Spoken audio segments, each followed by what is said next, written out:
السلام عليكم ورحمة الله وبركاته. حبايبي عاملين ايه؟ يا رب دايما تكونوا في اتم صحة واحسن حال. انا عبير ودي قناتي، قناة اشهى الاكلات. يلا بينا ندخل على وصفتنا الجميلة دي ونصلي ونسلم على سيدنا محمد عليه افضل الصلاة والسلام. يلا بينا يا حبايبي ندخل ونقول بسم الله الرحمن الرحيم. هتعمل لنا ايه النهاردة يا عبير؟ هعمل لكم بطاطا ميكس كده بالكريم كراميل بالنشا. كده بصوا حلوة جدا، وزي ما انتم شايفين النتيجة مبهرة جدا. بصوا انتوا هتعملوا الوصفة دي وهتعتمدوها ان شاء الله، هتعجبكم جدا. كده انا جبت البطاطا دي، كانت عندي يا جماعة بقالها اسبوعين وقلت اتخلص منها في الوصفة اللي انا هعملها دي. ومش عايزة ايد عليها اصلا الفرن عشان الجو حر طبعا، فقلنا نعملها ايه، نعملها صينية. قلت هطلعها واعملها معاكم. كده زي ما انتم شايفين قطعتها، قشرتها معاكم، قطعتها شرايح كده زي ما انتم شايفين حلقات كده. وطبعا حصلت لي حادثه، السكينه عملت لي صباعي، فالحمد لله احنا واخدين على كده. المطبخ كله حوادث، لو ما كانش سكينه بيكون مثلا طرطشة زيت سمنه اي حاجه، زي ما انتم زي ما انتم عارفين بقى المطبخ وحوادثه.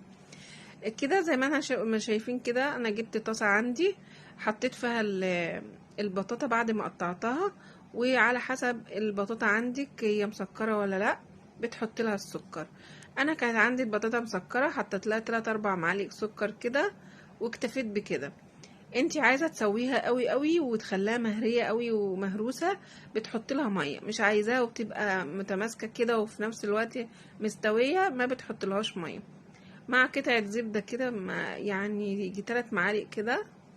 ما عندكيش زبدة حطي سمنة بلدي. المهم ان انت ايه تروقيها كده. ده كان عندي باكت كده من الكريم كراميل، بس الريتل كان عاوز 2 باكت، فانا هقف عليها لا طبعا. جبت اتصرفت والجيش قال لي اتصرف، جبت باكت الكريم كراميل وكملته بالنشا. يبقى بقى ميكس كده ما بين النشا وما بين الكريم كراميل. ودول 3 معالق كده جوز الهند زي ما انتم شايفين كده، حطيتهم في ايه في الخليط. طبعا الخليط مش هحطه يعني، سبت هو الريتل لبن، حطيت نصه وخلطت فيه المكونات كلها، وبعد كده ضفت عليه بقية الريتل اللي هو الكيلو اللبن، بقيته يعني اللي هو السادة، عشان كله يبقى ايه كله يعني الخليط يبقى كله مع بعضه يعني، انتوا فاهمين. كله يبقى اتخلط في بعضه. كده بقى انا جبت شوية سكر وشوية جوز الهند في القعر كده، وبدرتهم زي ما انتم شايفين. وجبت البطاطا معايا بعد ما استويت. شوفوا هي مستوية جدا يا جماعة. انا ممكن اهرسها بس انا مش عايزاها مهروسة، انا عايزاها بالمنظر الجميل ده.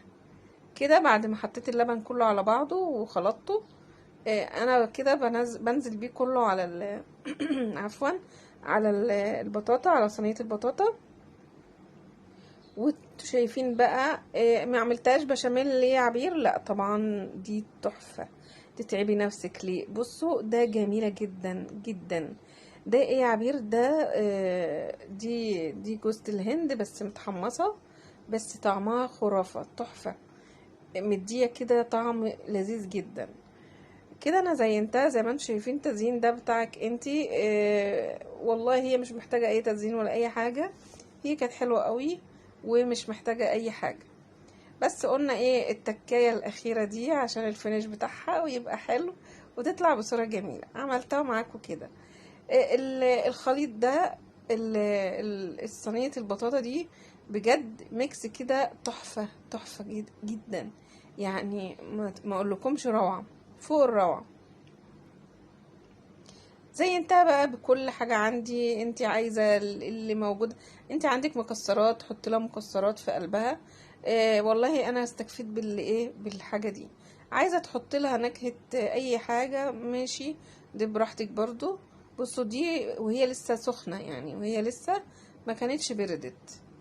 وشوفوا على قد ما كده ما كانت متماسكة برضو يعني شوية.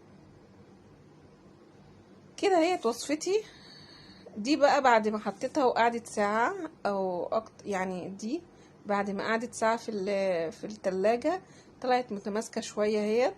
وكل ما بتغيب كل ما بتبقى متماسكة وتحس بطعمها جدا. بصوا حاجة كده وهم. واقول لكم ما تنسونيش في دعوة حلوة، ومع السلامة وباي باي. ما تنسوش اللايك يا حبايبي. باي باي.